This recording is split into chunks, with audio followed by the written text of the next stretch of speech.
بسم اللہ الرحمن الرحیم۔ السلام علیکم۔ عمر زیادہ نہیں تھی جب میری شادی ہوئی تھی۔ شادی ہو کر سسرال آئی۔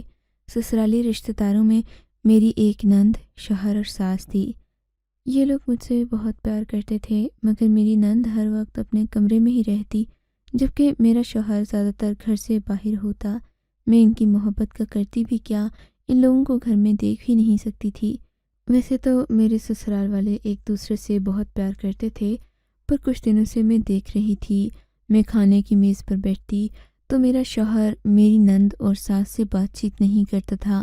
میں نے ان سے کئی بار پوچھنے اور دریافت کرنے کی کوشش کی کہ ایسا کیا ہوا ہے، لیکن ان لوگوں نے مجھے کوئی بات نہیں بتائی۔ ایک دن جب کہ میں اپنے کمرے میں سو رہی تھی، مجھے اونچی اونچی آوازیں آنے لگیں۔ میں بہت ڈر گئی تھی۔ میں اٹھ کر فوراً ہی باہر آئی۔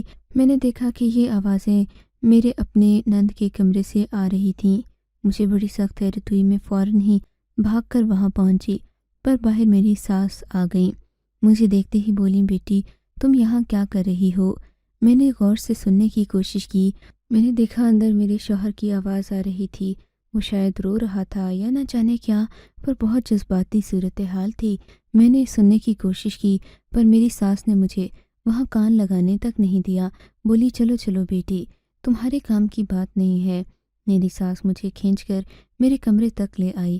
میں حیران پریشان تھی کہ آخر ایسی کیا بات ہے جو یہ لوگ مجھے بتا نہیں رہے۔ پھر میں اپنے کمرے میں ہی رہی۔ کافی دیر کے بعد حماد اپنے کمرے میں آئے تو کچھ پریشان سے تھے۔ ان کا چہرہ لٹکا ہوا تھا، ایسا لگتا تھا جیسے وہ ابھی زمین پر ڈھہ جائیں گے، پر مجھے بہت پریشانی ہو رہی تھی۔ میں ان سے پوچھ نہیں سکتی تھی کیونکہ میری ساس نے مجھے خود منع کیا تھا۔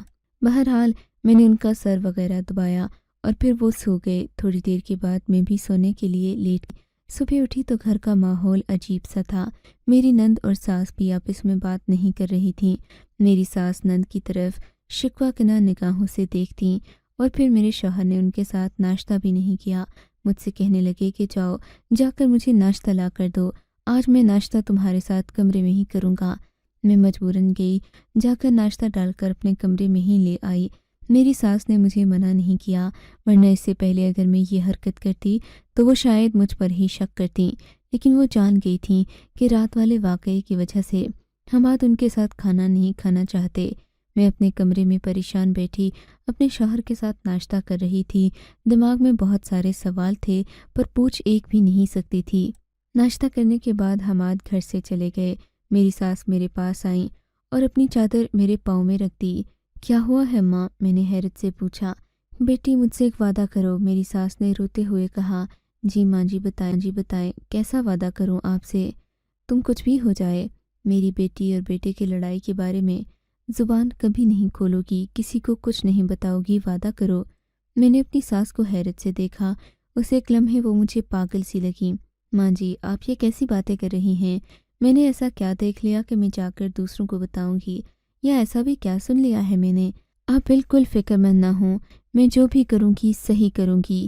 میں نے تو اپنے شوہر سے بھی نہیں پوچھا کہ یہ سب کیا تھا، اور آپ مجھ سے ایسی توقع رکھتی ہیں کہ میں باہر جا کر کسی کو بتاؤں گی؟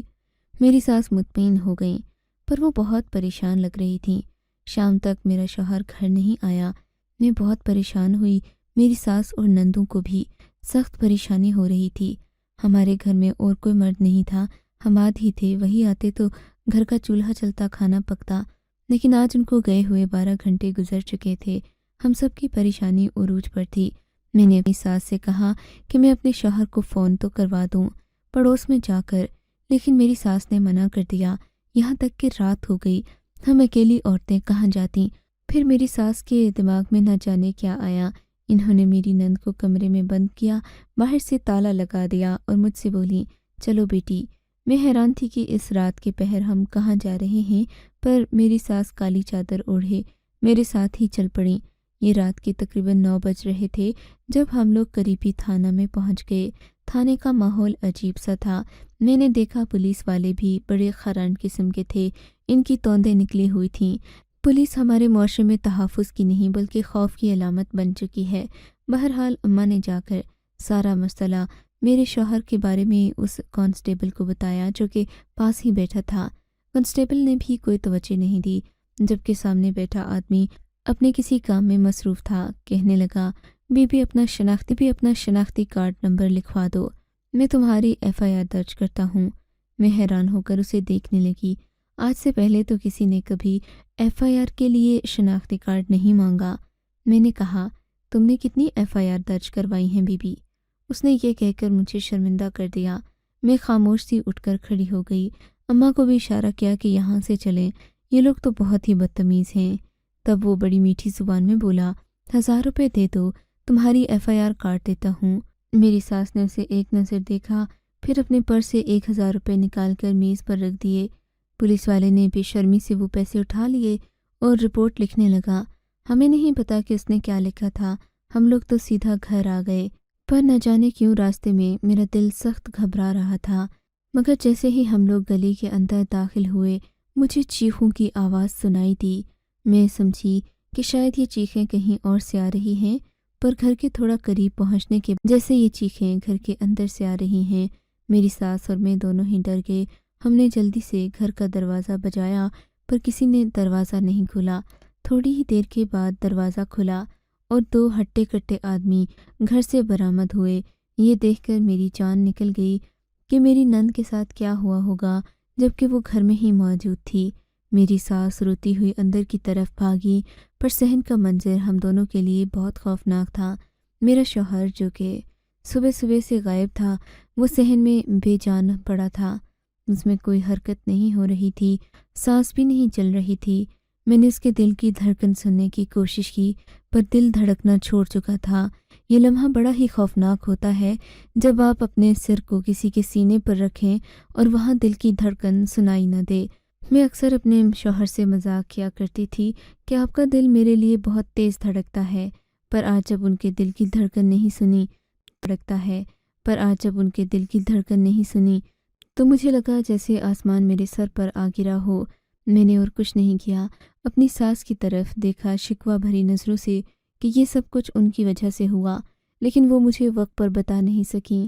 ضرور کوئی بات اندر ہی اندر چل رہی تھی، پر انہوں نے سب کچھ مجھ سے چھپایا۔ اگر یہ بتا دیتی وقت پر تو میں اپنے بھائیوں اور ابو سے مدد لے لیتی۔ ایک اکیلا بھائی کیا ہی کر سکتا ہے؟ لگتا تھا جیسے میرے شوہر کی موت طبعی نہیں ہوئی بلکہ انہیں مارا گیا ہے۔ میں نے ساس سے کہا کہ میں اپنے شوہر کا پوسٹ مارٹم کروں گی۔ بولی کہ چپ ہو جا، تیرا شوہر بعد میں ہے، میرا بیٹا پہلے ہے۔ میں اس کا کوئی پوسٹ مارٹم نہیں کروں گی، یہ لاش کی بے حرمتی ہوتی ہے۔ خدا کا خوف کر، تیرا شوہر ہے اور تو ایسی باتیں کر رہی ہے، پوسٹ مارٹم کرا کر کچھ بھی نہیں ملے گا۔ میں اپنے بیٹے کی بے حرمتی نہیں کرنا چاہتی۔ میری ساس نے مجھے سختی سے منع کر دیا۔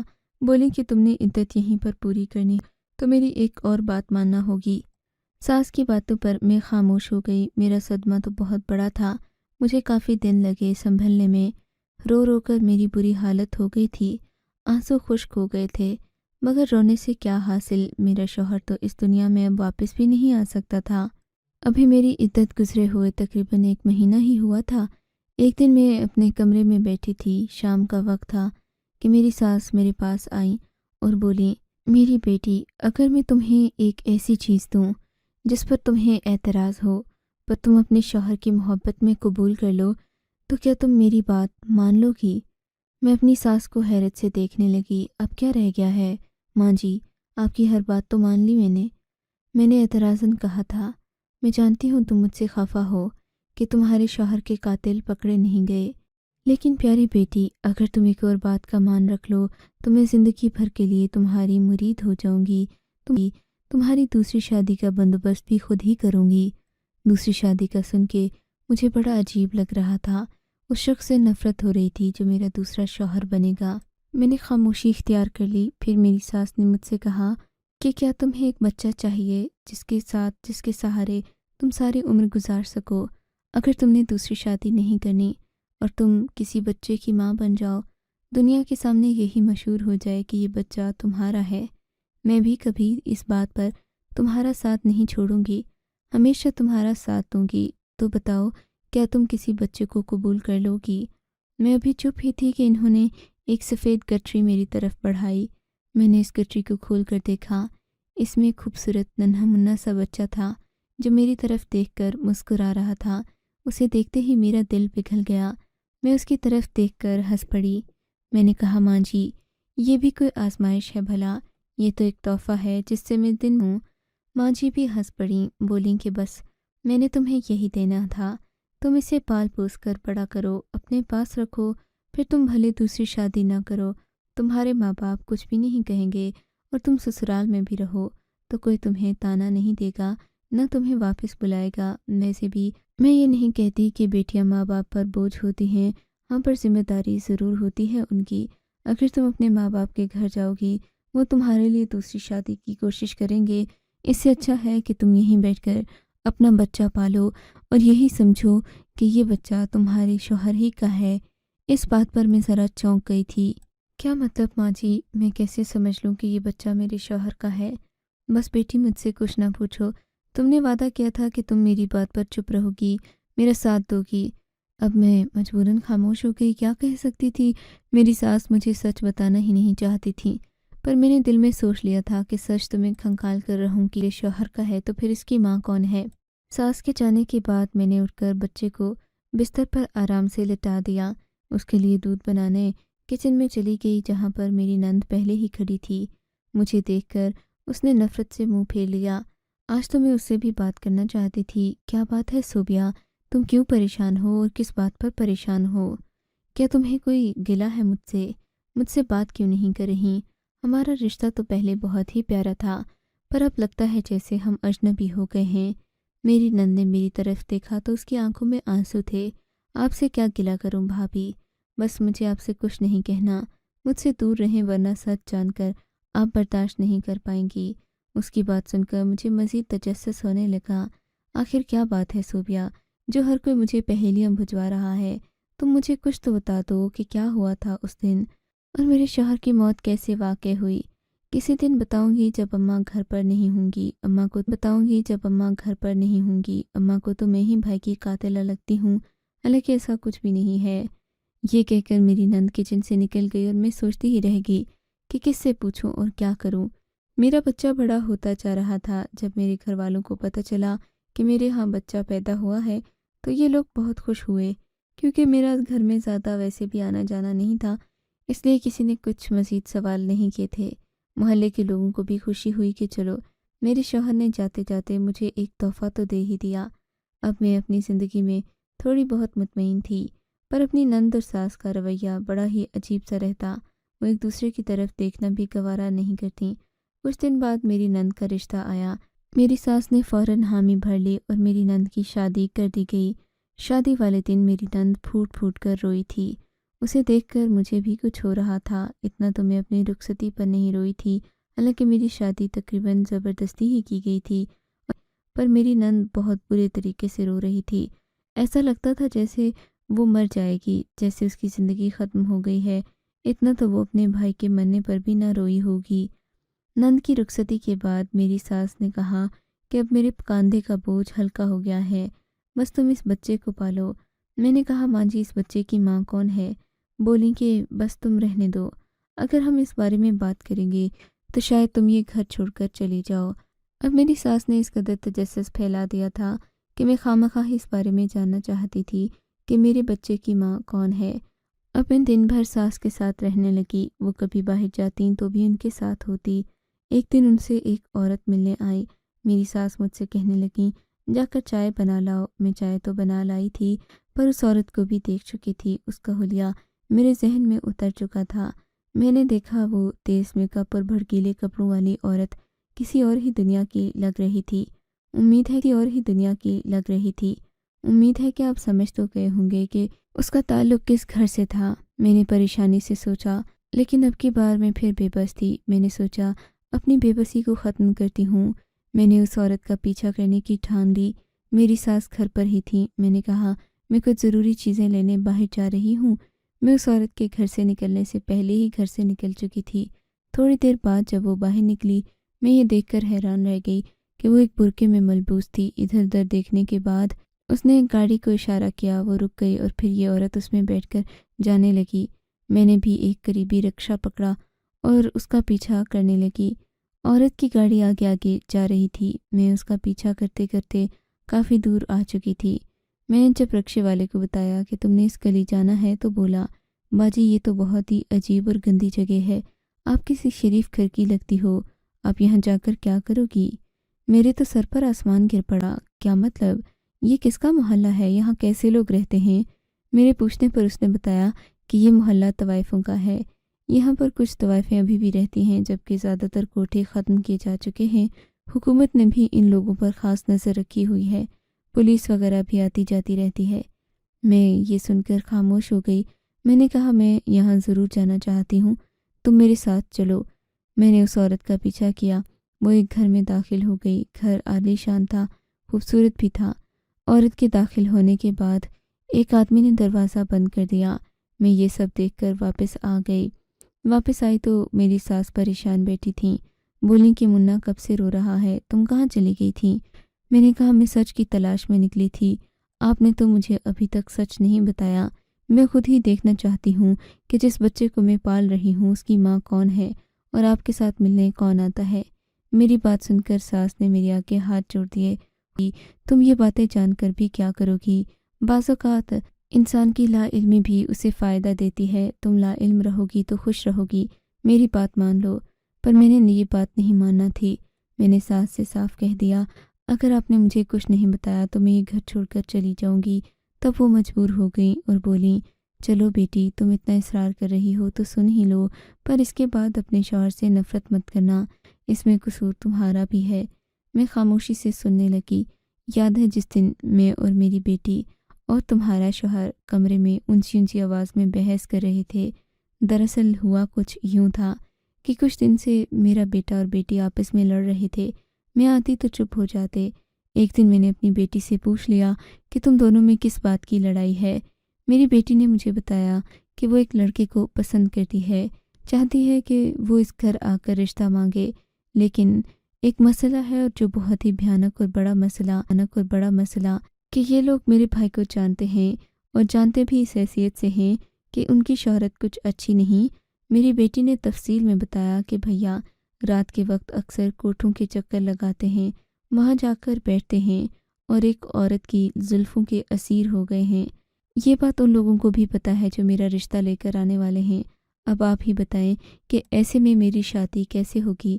میرا شوہر تو ایک طوائف سادی کی زلفوں میں اسیر ہو کر اپنے گھر والوں کو اور بیوی کو بھول چکا ہے۔ یہ بات سن کر میرے تو جیسے قدموں تلے سے زمین کھسک گئی۔ کیا ہم آج طوائفوں کے پاس جاتے تھے؟ یہ سوچ کر ہی مجھے گھن آنے لگی۔ میں چپ ہو گئی۔ تب میری ساس نے مجھے اگلی کہانی سنائی جس نے مجھے اور بھی زیادہ دکھیارا کر دیا تھا۔ میری ساس نے کہا کہ تمہارا شوہر اکثر طوائفوں کے پاس جاتا تھا، پر وہاں کے لوگوں کو اس بات کی خبر تھی کہ یہ امیر ہے۔ جب تک وہ پیسے لٹاتا رہا، یہ لوگ پیسے نے طوائف کو حقیقت میں اس سے محبت ہو گئی، وہ بھی اسے چاہنے لگی۔ میرا بیٹا اس لڑکی کو بھگا کر کہیں دوسری جگہ لے گیا، وہاں پر وہ اس کے ساتھ رہا، یہاں تک کہ اس کی ایک اولاد بھی پیدا ہو گئی۔ پر اسی دوران ان لوگوں کو خبر ہو گئی کہ ہماری لڑکی کو بھگا کر فلانی جگہ لے جایا گیا ہے۔ وہ لڑکی تو ان کے وہاں پہنچنے سے پہلے ہی بھاگ گئی کیونکہ وہ تیز تھی، پر ان بدماشوں کو میرے بیٹے کا گھر پتہ تھا، سو آ کر انہوں نے میرے بیٹے کی جان ہی لے لی۔ بس پھر کیا تھا، ایک کوہرام تھا جو میری بیٹی کی زندگی میں بھی آ گیا۔ وہ جس سے محبت کرتی تھی اس کے خاندان نے یہی کہا کہ یہاں تو قتل تک ہوتے ہیں، طوائف ساتھیوں سے محبت شریف لوگوں کا کارنامہ نہیں ہوتا۔ بس یہ کہہ کر انہوں نے میری بیٹی کا دل توڑ دیا۔ میری بیٹی ان کے بیٹے سے محبت کرتی تھی، جبکہ وہ لڑکا اپنے ماں باپ کی مرضی پر بھی چلنا چاہتا تھا، ان کی دعائیں لے کر شادی کرنا چاہتا تھا۔ یوں دونوں کی محبت ادھوری رہ گئی۔